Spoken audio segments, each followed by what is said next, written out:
పవన్ బాటలోనే Thalapathy Vijay నడుస్తున్నాడా?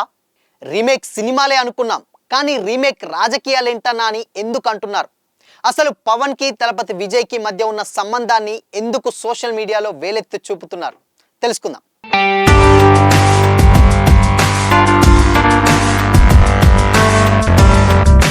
Hi hello, welcome to Disha TV.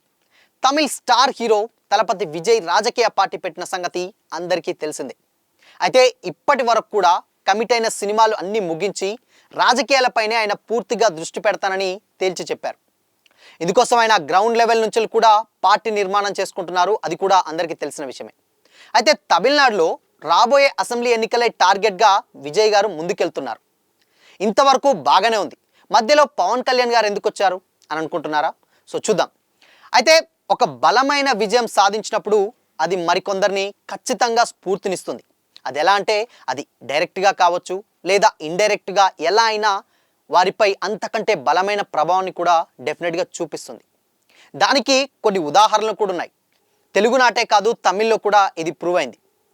అయితే తెలుగునాట కూడా గతంలో టీడీపీని ఏర్పాటు చేసిన కేవలం 9 నెలల్లోనే అధికారాన్ని అందుకున్నారు నందమూరి తారక రామారావు గారు.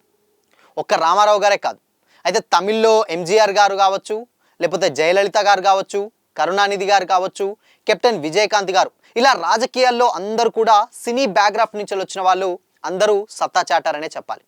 ఇప్పుడు అదే బాటలో విజయ్ గారు కూడా నడుస్తున్నారని చెప్పడంలో అతిశయోక్తి అయితే లేదు. ముఖ్యంగా ఏంటంటే విజయ్ గారు ప్రీవియస్ స్పీచ్లలో కానీ ఆయన ప్రచార కార్యక్రమాల్లో కానీ బలమైన శక్తులుగా ఉన్నటువంటి అధికార డిఎంకే కానీ లేదంటే ప్రతిపక్ష అన్నా డిఎంకే పార్టీలకి మరో ప్రత్యామ్నాయ శక్తిగా డెఫినెట్గా మేము ఎదిగి చూపిస్తామని ఆయన పదే పదే కూడా చెప్పారు. అది కూడా అందరికీ తెలిసిందే. సరిగ్గా గమనిస్తే అసలు పార్టీ నిర్మాణం కావచ్చు, లేదంటే సిద్ధాంతాలు కావచ్చు, లేదంటే స్పీచ్లు కావచ్చు, ఆయన మాట్లాడేటప్పుడు చేసేటువంటి మేనరిజాలు కావచ్చు కూడా, ఇవి తెలుసో తెలియకో మ్యాక్సిమం ఏంటంటే ఇక్కడ తెలుగులో గెలిచినటువంటి మనందరికీ తెలిసిందే పవర్ స్టార్ పవన్ కళ్యాణ్ గారి జనసేనాని పార్టీకి సంబంధించినటువంటి సిద్ధాంతాలు, ఆయన మేనరిజమ్స్ కూడా అన్నీ ఆయనను చూసి చేస్తున్నారని కూడా ఫ్యాన్స్ అయితే సోషల్ మీడియాలో ట్రెండ్ చేస్తున్నారు ఆ వీడియోస్ని. ఇది ఎలా అంటే రీమేక్ సినిమాలే అనుకున్నామన్నా, రీమేక్ రాజకీయాలు కూడా మా పవన్ అన్నను చూసి నేర్చుకుంటున్నావేంటన్నా అని కూడా కొంతమంది అయితే కామెంట్స్ చేస్తున్నారు ఓపెన్గానే, బహిర్గతంగా సోషల్ మీడియా వేదికగా. అయితే దీన్ని విజయ్ గారి ఫ్యాన్స్ మాత్రం డెఫినెట్గా ఏకీభవించారు. లేదు, ఎవరికైనా కానీ ఇన్ కేస్ ఆయన మేనరిజం ఆయనది, ఈయన మేనరిజం ఈయనది. సో బేసిక్గా అంటే ఆయన సిద్ధాంతాలు ఈయన సిద్ధాంతాలు డెఫినెట్గా ప్రతి ఒక్కరికి మంచి చేయాలనే ఉద్దేశం తప్పితే ఎవరి రాజకీయాలు వేరు, ఆయన రాజకీయం వేరు, ఈయన రాజకీయం వేరు అని కూడా విజయ్ గారి ఫ్యాన్స్ అయితే కామెంట్ చేస్తున్నారు. దానికి యాంటీగా లేదు, అది కరెక్ట్ కాదని.